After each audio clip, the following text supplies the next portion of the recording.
Except in parades, however, the men and women who have kept America safe wear no badge or emblem.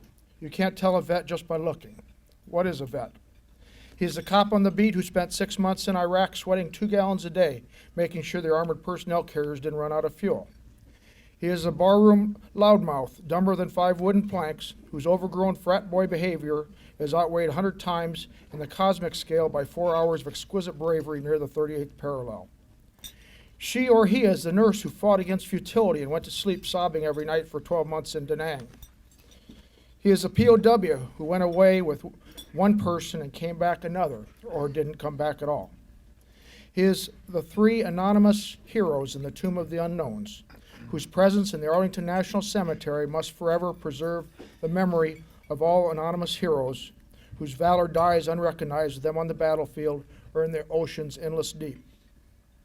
He is the old guy bagging groceries in the supermarket, palsied now and aggravatingly slow, who helped liberate a Nazi death camp, and who wishes all day long that his wife were still alive to hold him when the nightmares come. So remember, each time you see someone who has served our country, just lean over and say thank you. That's all most people need, and in most cases will mean more than any medals they were ever awarded. 2 little words that mean a lot. Thank you. It's my honor to introduce today's speaker. When I talked with Dr. Shankland about today's event, in the course of about 5 minutes, he told me no less than 100 times that today's not about him, it's about the veterans, and I agree with that.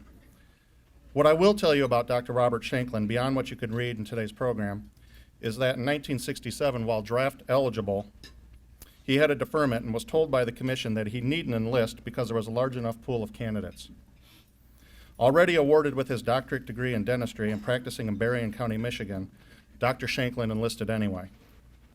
So let us today welcome Dr. Robert Shankland and be appreciative of his service to our great country and be grateful for the pictorial history he will share depicting the enormous sacrifices made and challenges faced by our veterans.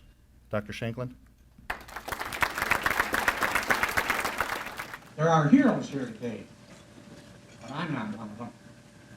When people ask me, what did you do in the war? I said, well, about the same thing I do now. I'm a dentist. In the Vietnam conflict, almost everybody had a camera and took some pictures, and I was no exception. For the next few minutes then, I'll try to share with you a few pictorial memories I had of that conflict. This was our welcome to Chu Line, south of Da Nang. This is where I worked, south of Chu Line, out toward LZ Bayonet. And you thought Vietnam was all jungle. This is the clinic where I was assigned. It really was a nice place. Courtesy of the Air Force's tank that you see resting above the sign, we even had hot and cold running water. Cold in the morning and hot in the afternoon.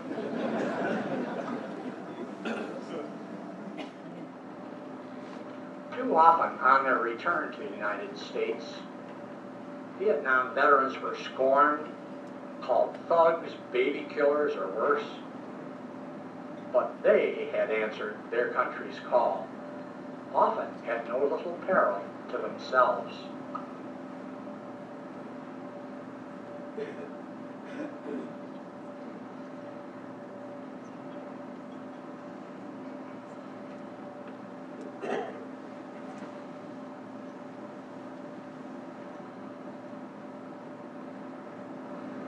It wasn't until 1982 that our country dedicated the Vietnam Veterans Memorial, designed by architect Maya Lim. The wall includes the names of 58,253 servicemen and women killed or missing in action in Vietnam.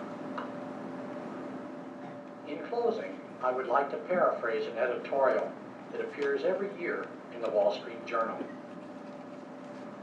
Too often, our servicemen have been asked to fight in strange and distant places for no clear purpose they could see and for no accomplishment they can measure. Their spirits are not quieted by the thought that the good and pleasant bounty that surrounds us can be destroyed in an instant by a single bomb.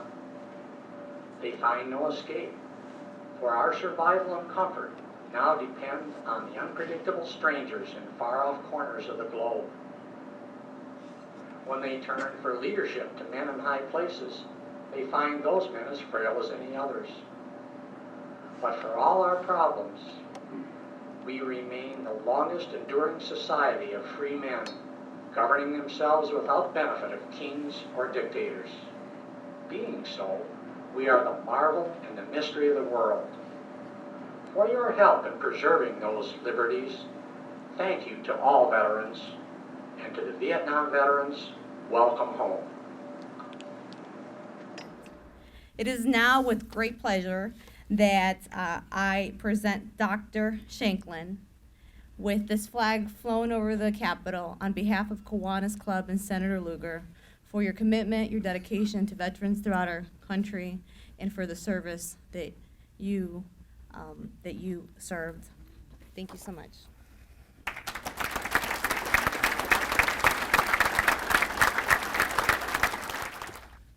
Even though there are no official words for taps, just played by Roger Lucan so beautifully, I would like to end by reciting a version that I like.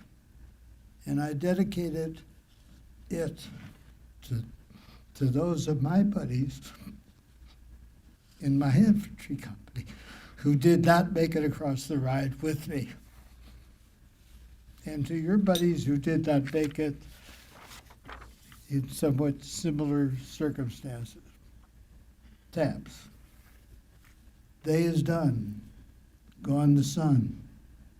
From the hills, from the lakes, from the skies, all is well.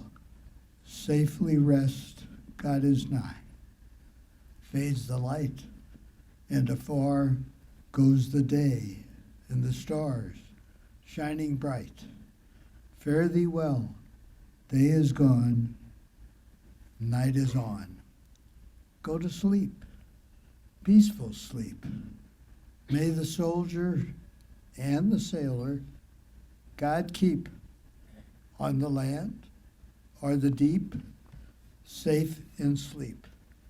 So good night, must you go, when the day and the night need you so.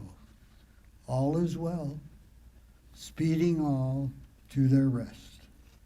Thanks and praise for our days beneath the sun, beneath the stars. As we go, this we know, God is nigh.